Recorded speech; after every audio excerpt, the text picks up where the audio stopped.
Hello everyone, my name is Christian, welcome to my hobby blog. So today we are doing a fan idea. It was something that was brought to my attention.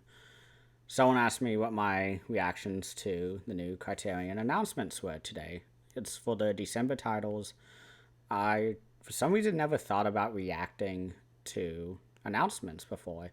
This is something I wish I'd been doing since the beginning. Because there have been just, as me and Will talked about, there have just been so many great releases this year. And if you haven't watched that video yet with me and Will kind of comparing, contrasting each company and trying to figure out which one is our favorite, go ahead and watch that. I mean, there's some notes that we talk about that definitely pertain to the announcements today. I do know what has been announced. I'm very excited. One in particular, I'm very excited on because I've been going back and forth on buying it, and then Criterion was like, hey, here's a better release. So, without further ado, let's get into this. So, I am screen recording, and I'm hoping that this works. First of all, November is so fucking loaded. You got a Fellini, you got a big box set of Jet Li martial art films. You got Mulholland Drive on 4K, also announced with Citizen Kane by Orson Welles on 4K. This completely validates why David Lynch is one of my favorite film directors of all time.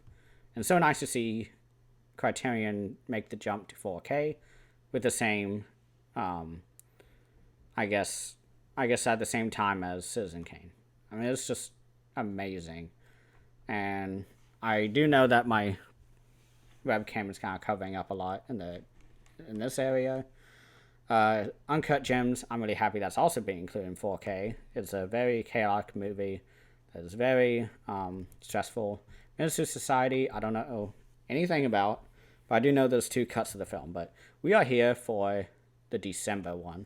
So the first one I want to talk about is One Night in Miami. This is a recent film, 2020. It's all about, as you can see, adapted by Kent Powers from his acclaimed play. So this is a film, I guess, adaptation of a play of a Academy Award-winning actor Regina King puts viewers in a room with four icons at the forefront of Black American culture as they carouse, clash, bare their souls, and grapple with their places within the sweeping change of the civil rights movement. February 25th, 1964 has gone down in history as the day that the brash young boxer Muhammad Ali, then known as Cassius Clay, defeated Sonny Liston.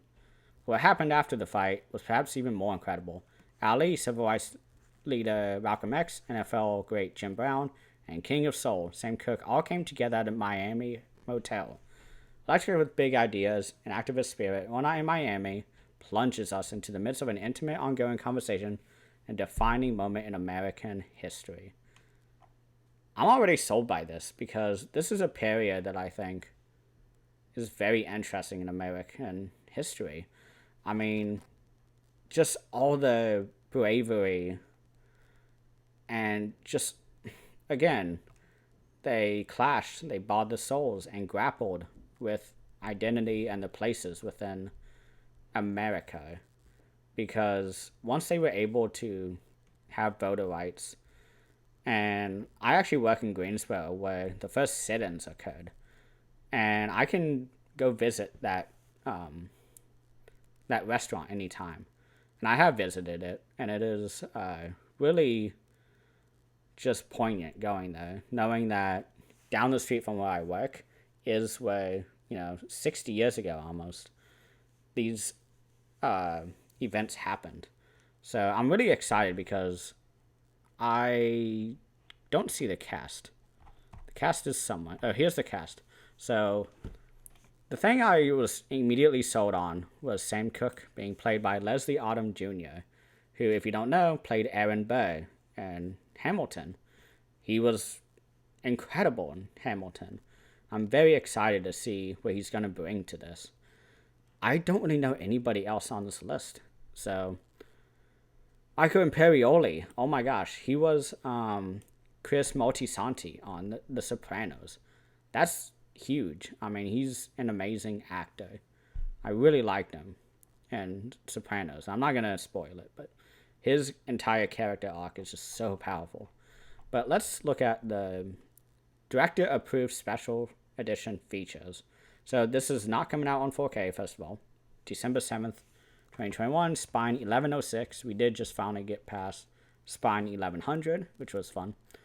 So it's a 4K digital restoration or transfer with 5.1 surround sound DTS HD master audio, which is pretty good. That's probably up there, especially for a movie that's seemingly using music. I'm really excited for this. There's a new conversation between the director, Regina King, and filmmaker Cassie Lemons. New conversation among King, screenwriter Kent Powers, and critic Jill Robertson. This one looks great. Conversation between King and filmmaker Barry Jenkins from a 2021 episode of The Director's Cut, a DGA podcast. Barry Jenkins has done many great films. I haven't seen any of them, but watching him discuss film on the Criterion Closet video that he is in is just incredible. He is just so knowledgeable about film. So I'm really excited to have a conversation between him and the director. I bet he's going to bring a lot of great insight and knowledge into this. This just looks incredible, this series. A new program featuring King and actors Kingsley Ben-Adir, Eli Gorey, Aldous Hodge, and Leslie Odom Jr. New program on the making of the film. That's going to be fun. I always love makings of films. Featuring King, Powers, director of photography Tammy Riker, editor Tariq Anwar, producer Jody Klein. For a second I thought I knew that name. Costume designer Francine Jamison Tanchuk, and set decorator Janessa Hitzman. A new program on the film's sound design, featuring sound editor and mixer Andy Hay, sound mixer Paul Ledford, and music producer Nick Baxter, and English subtitles and descriptive audio, which is interesting. Very hard of hearing friendly, which is good. And an essay by Gene Seymour, who I feel like I've heard that name before. Maybe he's done another essay, but this looks incredible. I'm just so excited to jump into this. I'm sold on this. I did not know what this was before I looked into this. I know it was about the civil rights, but I didn't realize it had Muhammad Ali, Jim Brown, Sam Cooke, and there was someone else. Is it just those? It can't be just those three. There's someone else. I'm trying not to go too long on this, but Muhammad Ali, I think. Oh, Malcolm X. That's who it is. Okay. So, yeah, that's my thought on this movie. Let's go on to the next one. So, just real quick. I guess I can do it on here. The next one is The Learning Tree, 1969. By Gordon Parks. I'm sorry if it's going to take too long to load. I'll go ahead and read. It is not a 4K, it's Blu-ray and DVD.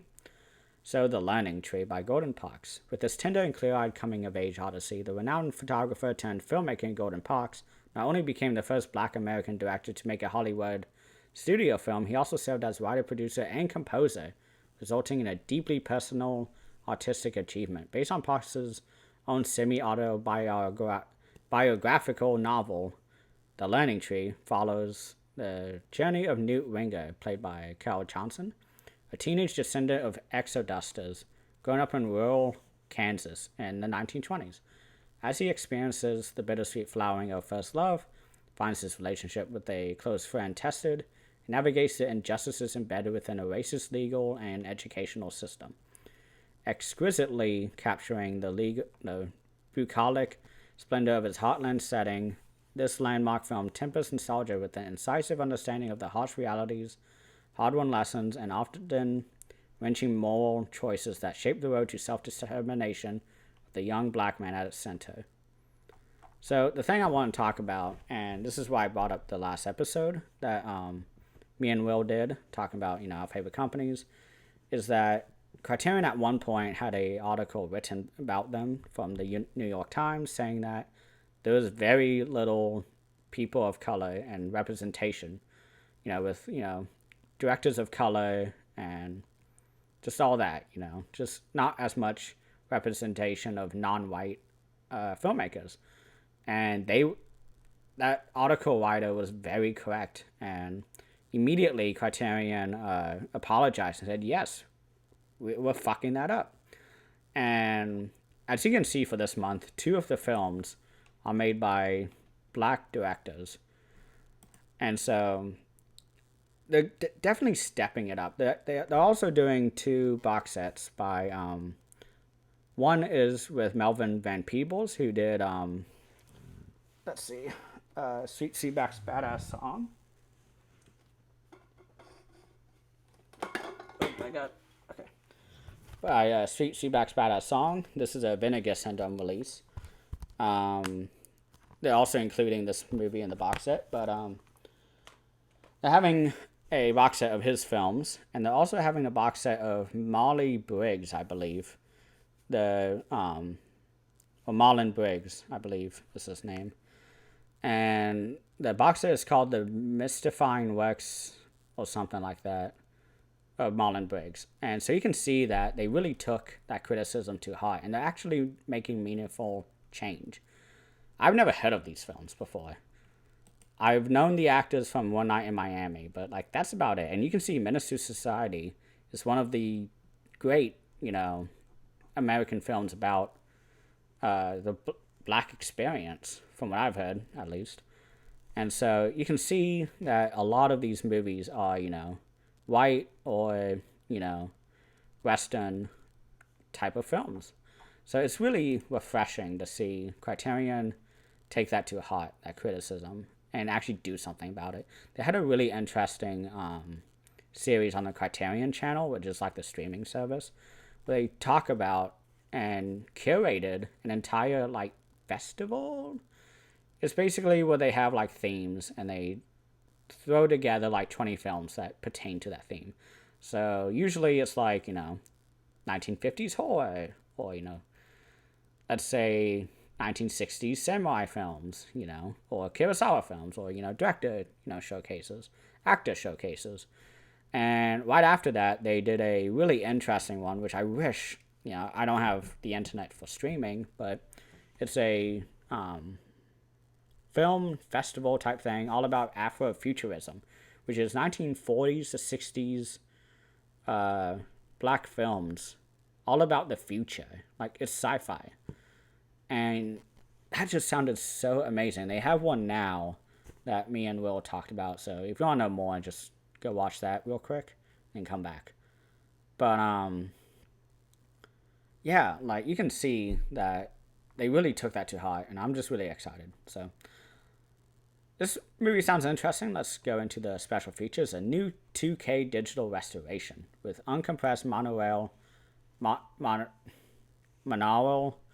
I don't know how to say that word, soundtrack on the Blu-ray. A new documentary on the making of the film featuring artist and critic Ina Diane Archer, curator Rhea L. Combs, and filmmakers Ernest R. Dickerson, and Nelson George. New conversation moderated by film scholar Margot B. Gillespie between artist Hank Willis Thomas and art historian Deborah Willis about the influence of director Gordon Parks.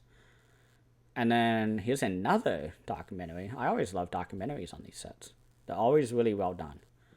I haven't found any that are bad at all. Maybe a couple audio issues. Mostly the one on the one with Oscar Isaac. What's it called? Inside Llewyn Davis.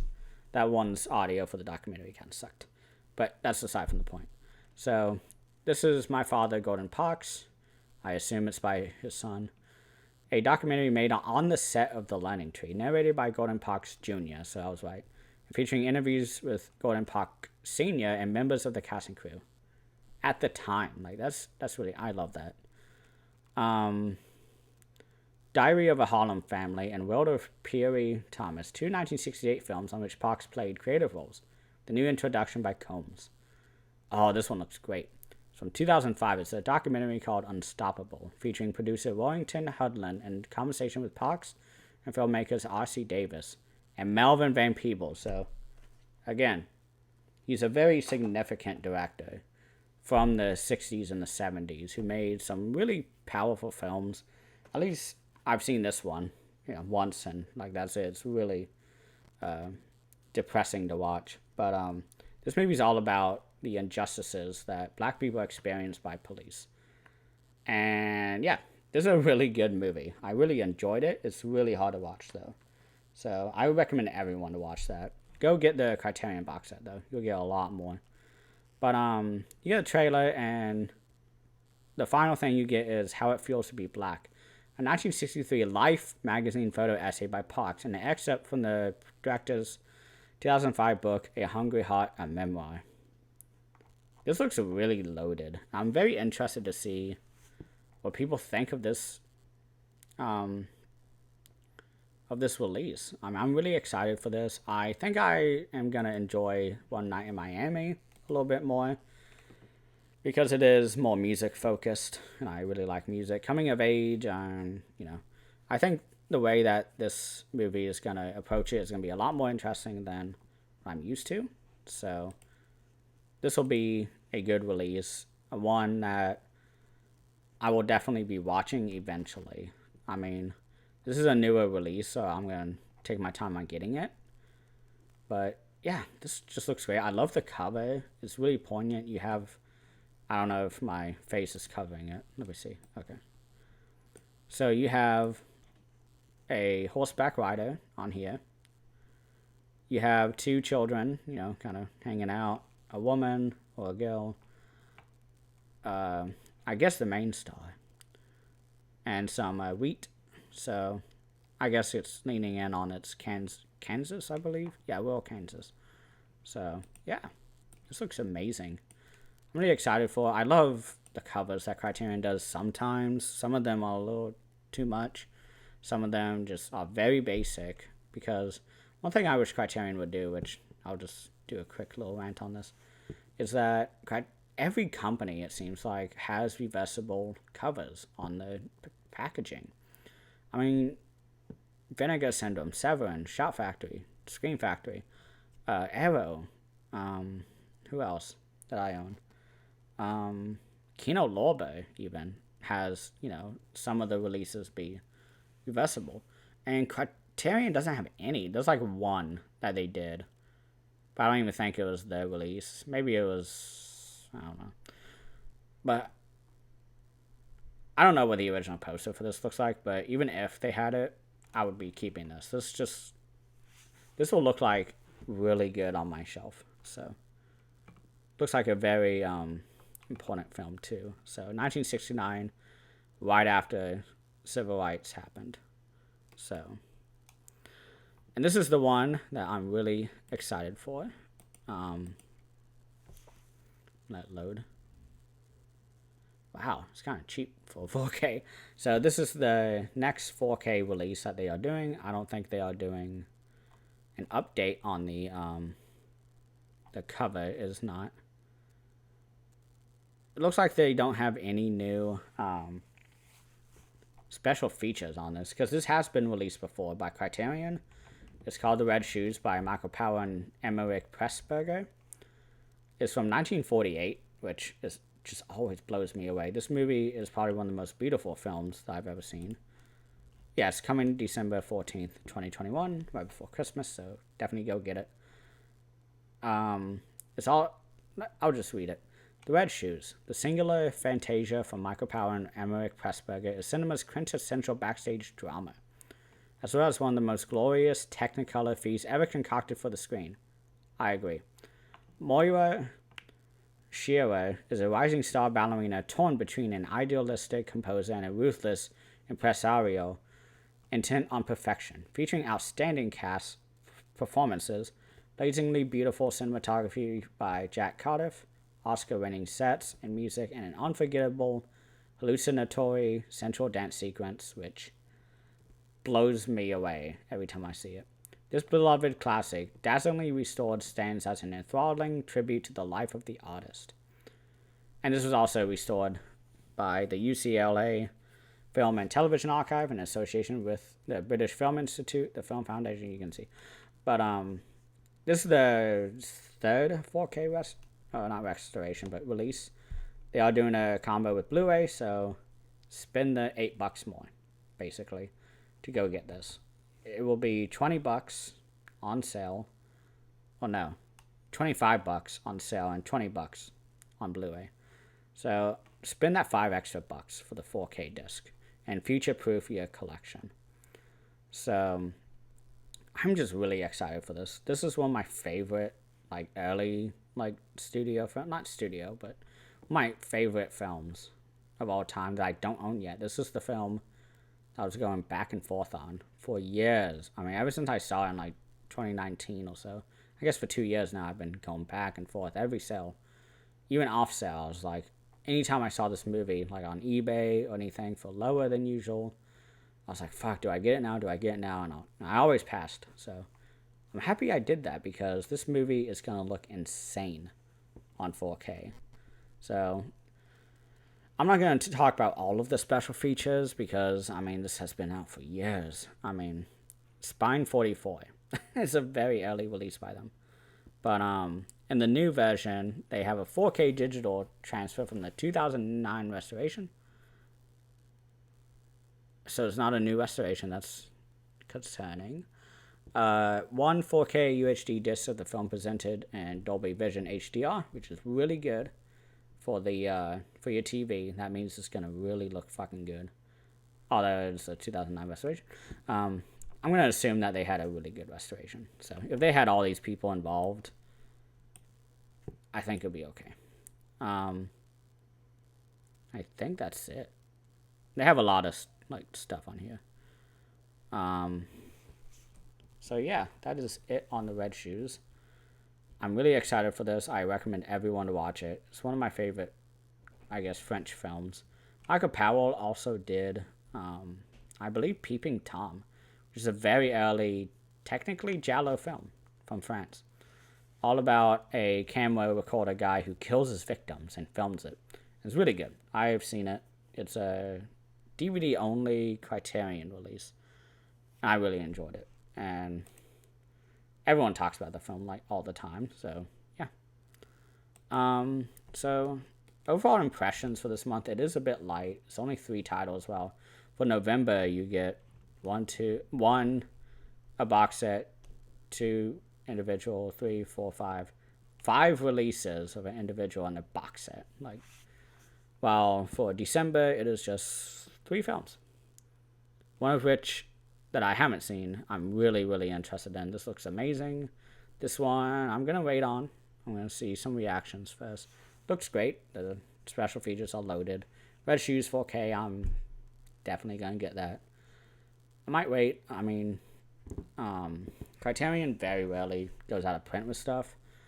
The one thing they did go out of print with recently, which I was really disappointed by, was Don't Look Now, the 1972 film with Donald Sutherland, and that movie is just fucked up. I really wanted it.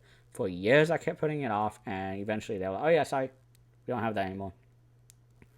So, yeah. Let me know how you guys thought of this month. I'm really excited for Criterion. I mean, they've been really knocking it out of the park. Again, that November lineup is just incredible. I'm really excited for this. But, yeah, thank you all for watching.